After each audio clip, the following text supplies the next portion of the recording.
supreme awakening. The Jusege, or verses reaffirming the vows, is a poetic summary of the basic intention of the 48 vows made by me, the Buddha, to attain supreme enlightenment, to save all who are suffering, and to declare universal liberation through the name Namo Amida Butsu.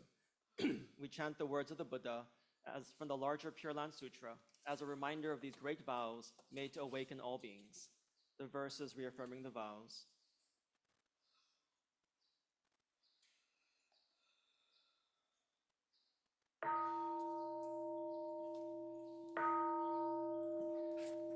I have made unrivaled vows and will reach the highest path.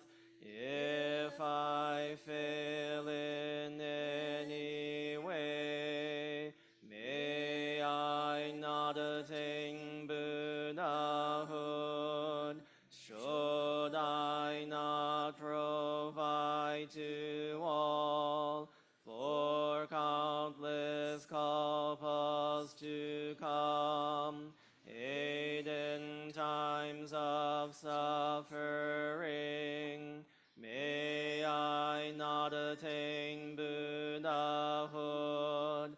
I will reach enlightenment, but unless my Buddha name resounds throughout the universe, may I not attain Buddhahood. I will practice the noble path, wisely, mindfully, free of greed, seek to reach the supreme way, be a guide to one and all. May my power shine great light to illumine and dispel the darkness of the three poisons and save all from suffering. With eyes of wisdom I'll remove the darkness of ignorance. I will close all evil paths, open gates of highest good. When I attain Buddhahood, light will shine throughout all lands, light brighter than sun and moon, outshining all heavenly lights, giving my virtues to all, not forsaking anyone. I will proclaim the Dharma like the roar of a great lion, bowing before all Buddhas, steadfastly gaining virtues, with wisdom fulfilling my vows. I shall be a guide to all, like the wisdom of my teacher. May my wisdom also shine all throughout the universe and illumine one and all. If I shall fulfill these vows, may all lands tremble with joy.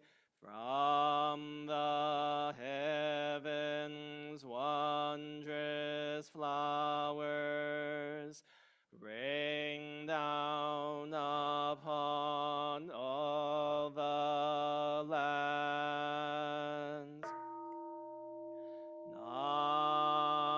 Naman Name.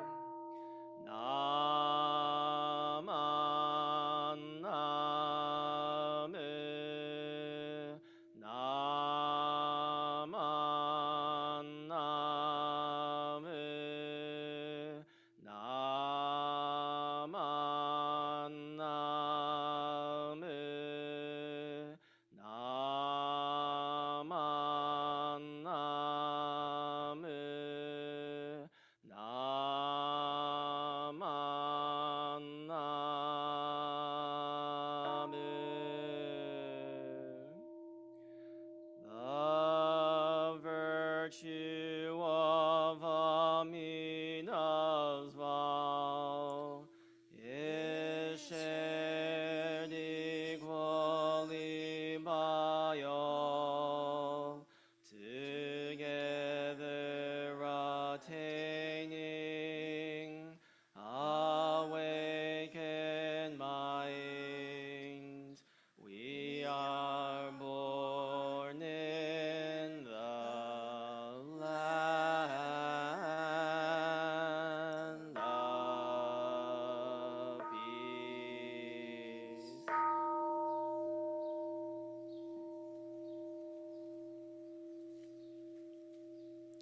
Please rise for the Gatha, Living Gracefully.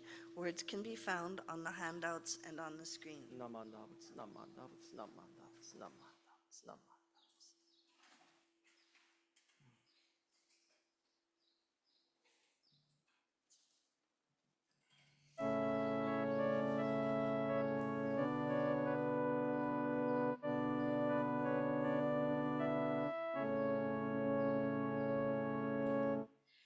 Let's all live in harmony, trying to live as one.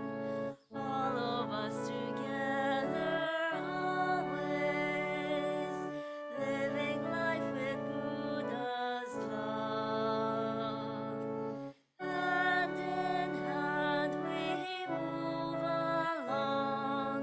Let's all live in peace. Strive to be the best we can, living gratefully. Kindness to every living thing, showing our gratitude, loving all our friends and family, showing thanks for all they do. Hand in hand we move along. Let's all live in peace. Strive to be the best we can, living gratefully.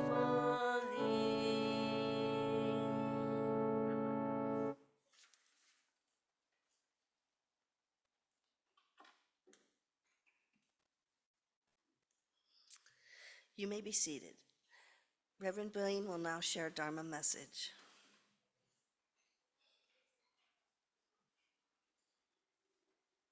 Namandavats, namandavats, namandavats, namandavats, namandavats.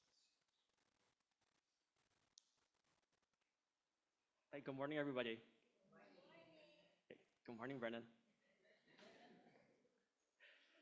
So today, I'd like to reflect on the simple yet profound words of the Myokonin, Saichi Asahara, who wrote the following verse.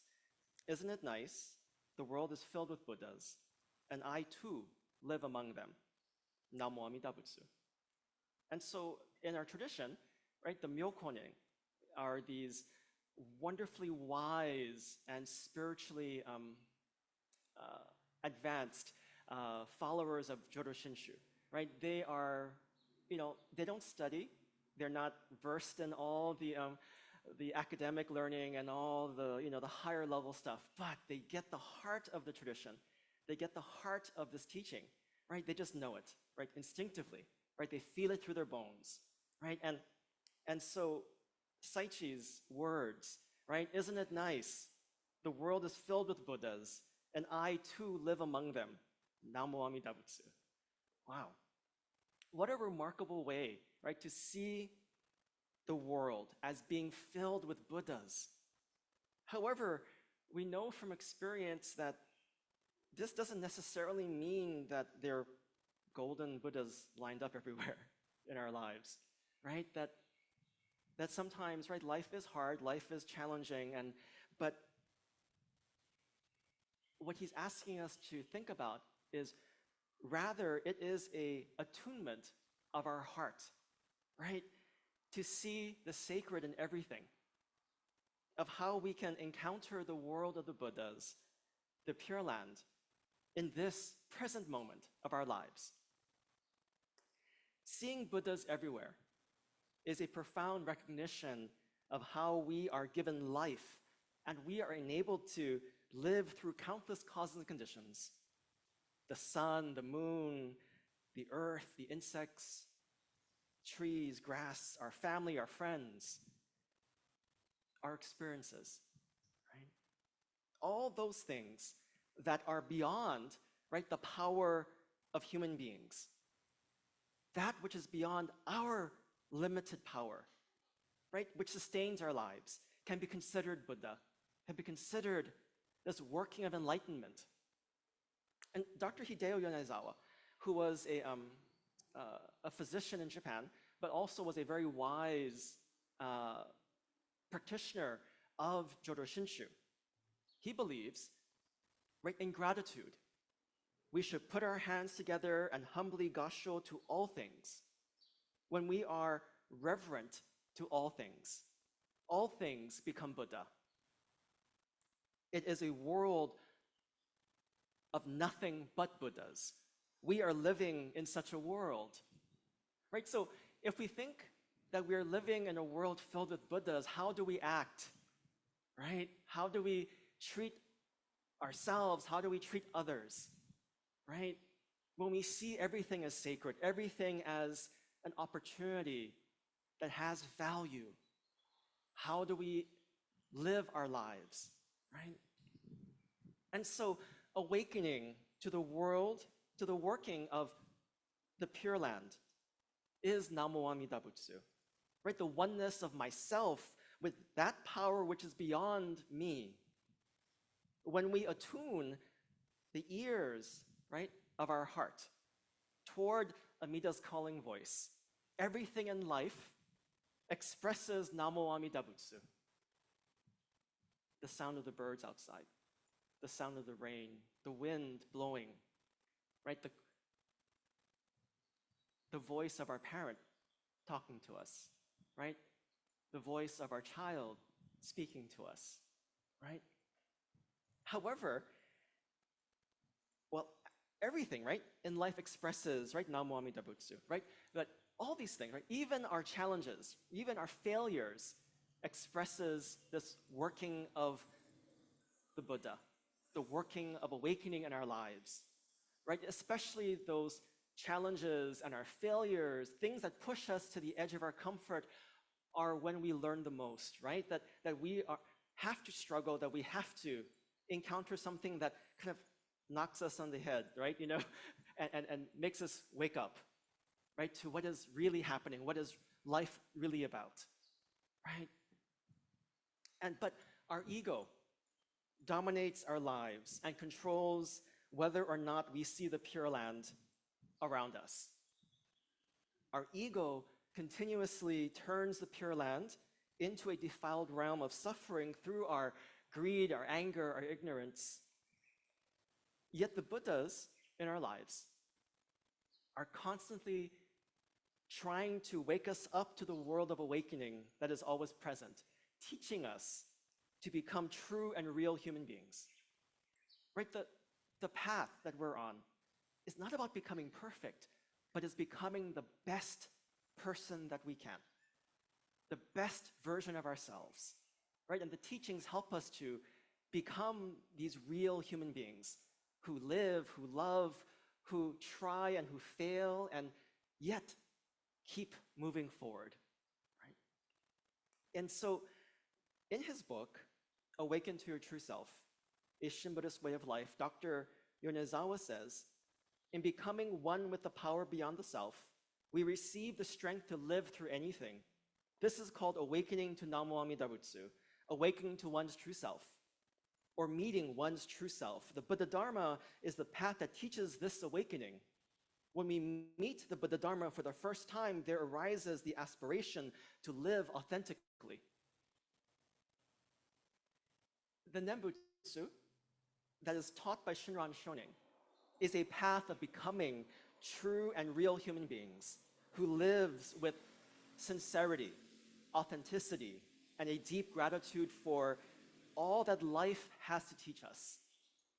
Dr. Yonezawa shares a moving essay in his book about a junior high school student who wrote an essay which illustrates how our ego often prevents us from seeing the Buddhas all around us. And so this essay or this passage was called Failing is to Become Buddha.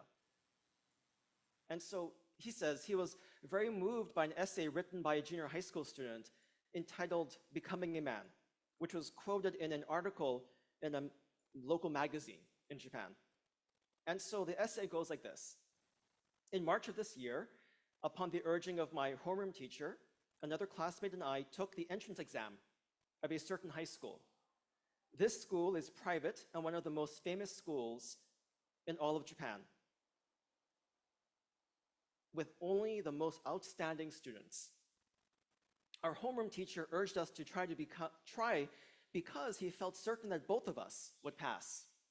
He felt that we were exceptional students. My parents were very happy for me, so as not to disappoint them, I studied intensively for the test. Maki knows all about the Japanese system, yeah? However, upon taking the test, my friend passed, but I failed. To me, it felt like falling from the highest mountain peak to the depths of hell. In our practice test, I'd always scored the highest in the school, and my friend had scored lower. But despite that, I failed and he passed.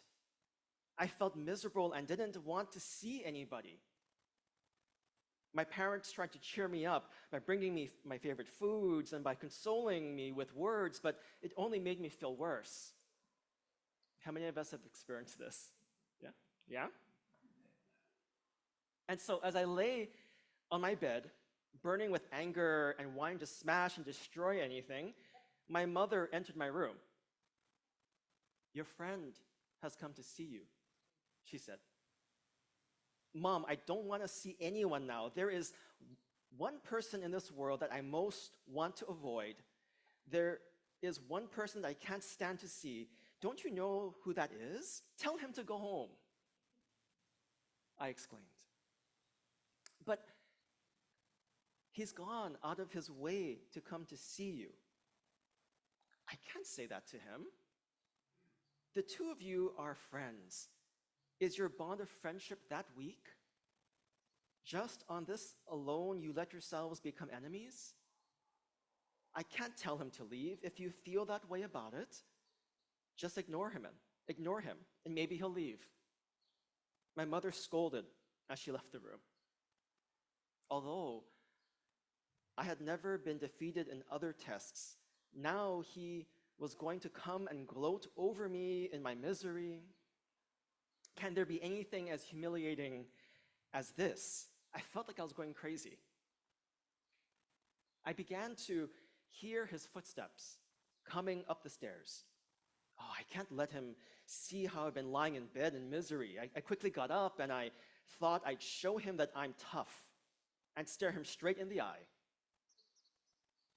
The door opened.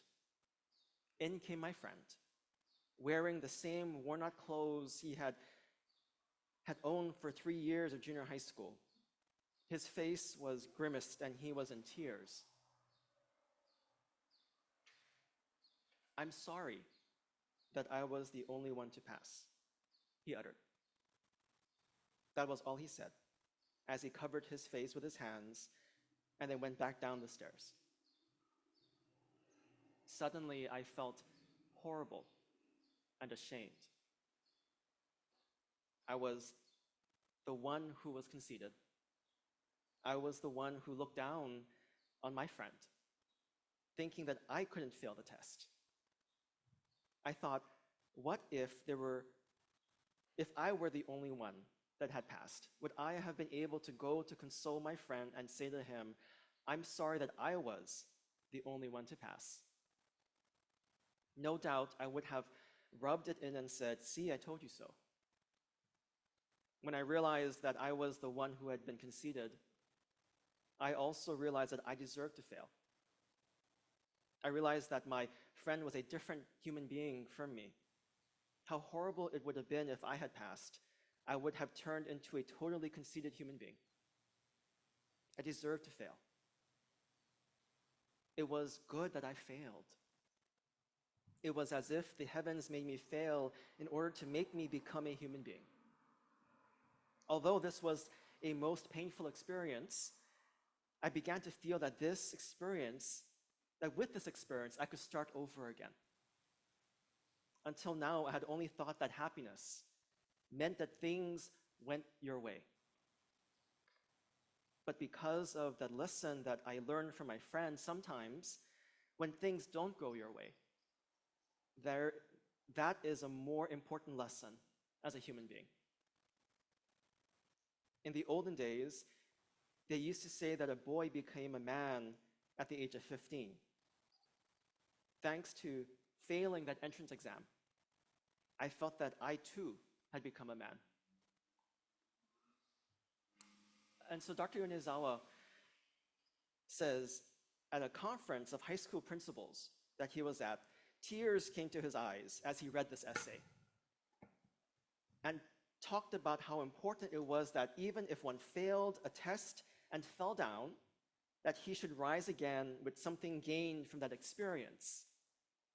Although the young man may not necessarily think so, for those who have met the Buddha Dharma, this can be seen as a religious experience.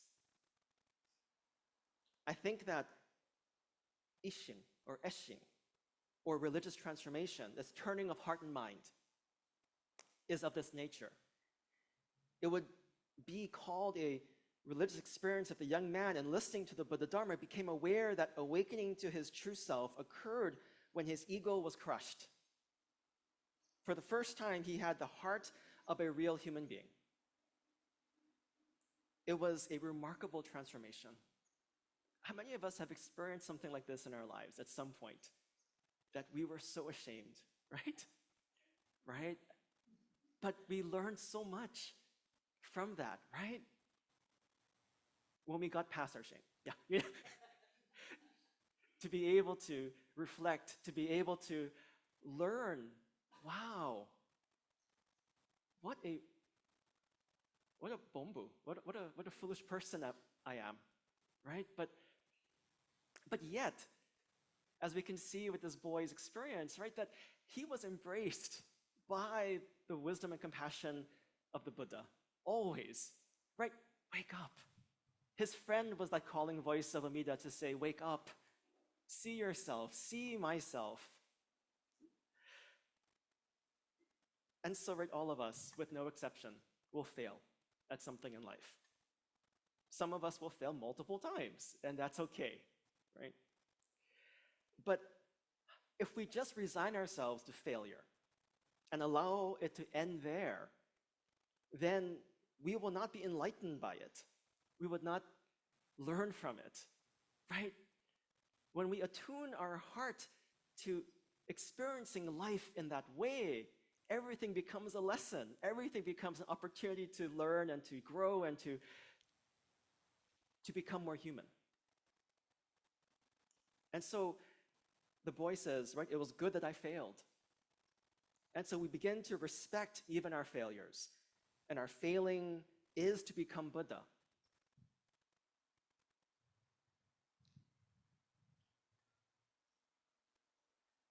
And so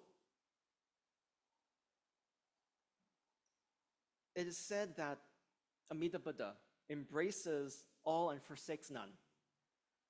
This means that all beings are transformed into Buddhas. Right, last week we talked about we're all Buddhas in training. Right, this means that all beings are transformed into Buddhas. Right, that Shiran speaks of this turning good into bad, turning bits of rubble into gold. We are those bits of rubble, slowly being turned into gold throughout our lifetime. Right, this is the path of Namu Amida Butsu. Right, for the young man who failed the entrance exam, the experience will allow him to understand the sadness of others who have failed. He can no longer laugh at those who have less ability. Now he is able to grasp the hands of those who have failed and who are less capable. They are the same as he is, and his world is broadened. The world that is broadened, that is brighter, that he is at one with, this is what we call the Pure Land. The world in which failure means to become Buddha is the Pure Land. Therefore, we need not fear failure. We need not fear the arising of our blind passions. We can be at peace in this world of delusion.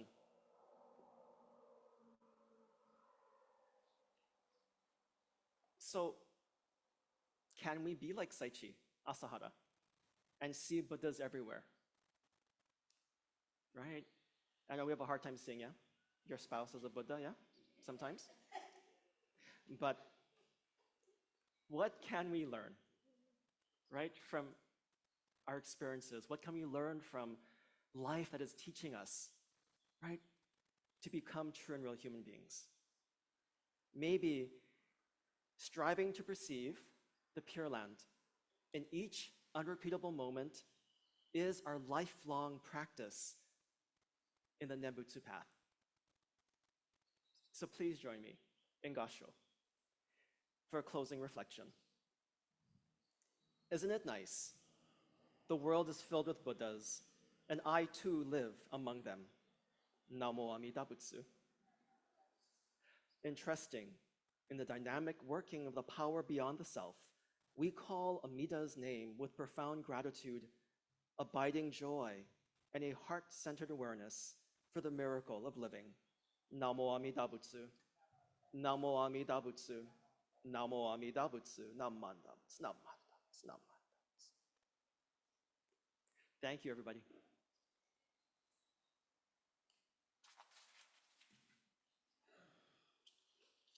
Thank you for your message, Reverend Blayne. Brennan Gallardo will now lead us in unison reading of the Shinshu Pledge. Words can be found on the laminated handouts in the back of the pews and on the screen. Please join him in reading the words out loud.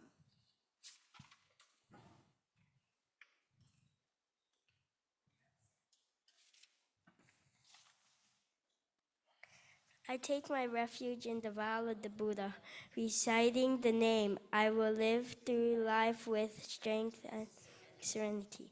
I revere the light of the Buddha. I will put my effort in my work with self-reflection and gratitude. I follow the teaching of the Buddha, describing the right path. I will spread the true Dharma. I rejoice in the compassion of the Buddha. I will respect and help others and do my best for the welfare of humankind. Namo Amida Butsu, Namo Amida Butsu, Namo Amida Butsu.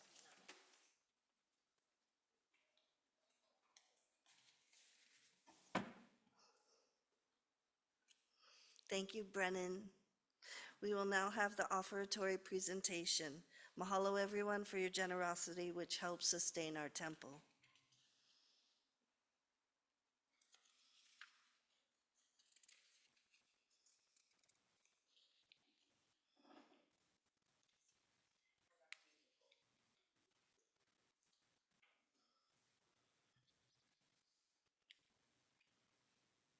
Please rise as we will conclude this service with singing of the Gatha Nembutsu. Namo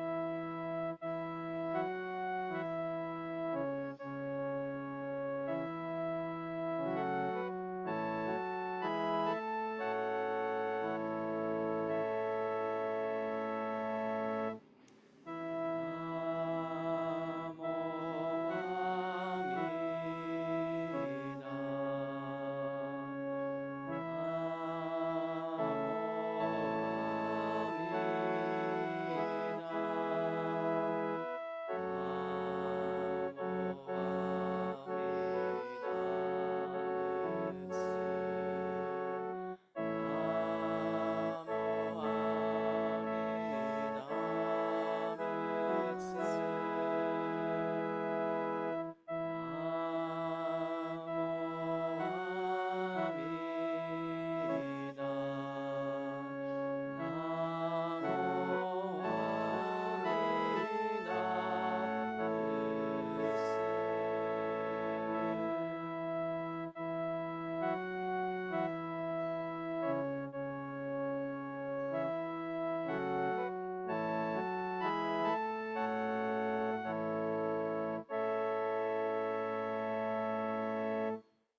Vutsunamanda, Vutsunamanda, Vutsunamanda, Vutsunamanda, Vutsunamanda, Vutsunamanda. You may be seated. This concludes today's service. Here are some announcements. Upcoming schedule of services and events. Next Sunday, May 5th, we will celebrate Children's Day and Mother's Day. Guest speaker will be Mrs. Debbie Kubota from Hawaii Betsuin. She is the chair of the Commission on Buddhist Education. Reverend Blayne will be at Windward Buddhist Temple as their guest speaker, so Minister Assistant Linda Nagai will officiate the service. After the service, Judo Club will conduct a mochi suki demonstration, so please stay to enjoy the mochi goodies. Baccalaureate service will be held on Sunday, May 12th at 10 a.m. Guest speaker will be Wendy Hudson, criminal defense attorney.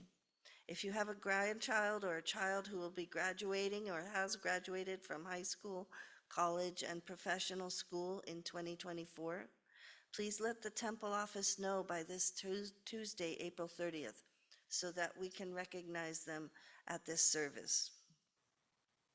Sunday, May 19th, we will observe Gotan-i service at 10 a.m. This service celebrates Shinran Shonen's birthday. Reverend Blayne will share the Gotan-i message. Sunday, May 26th, Minister's Assistant Linda Nagai will officiate the 10 a.m. Dharma family service and share a message. This year, we will be celebrating the 850th anniversary of Shinran Shonen's 800th birthday anniversary of the establishment of the Jodo Shinshu teaching, 135th anniversary of the Hompa Hongonji Mission of Hawaii.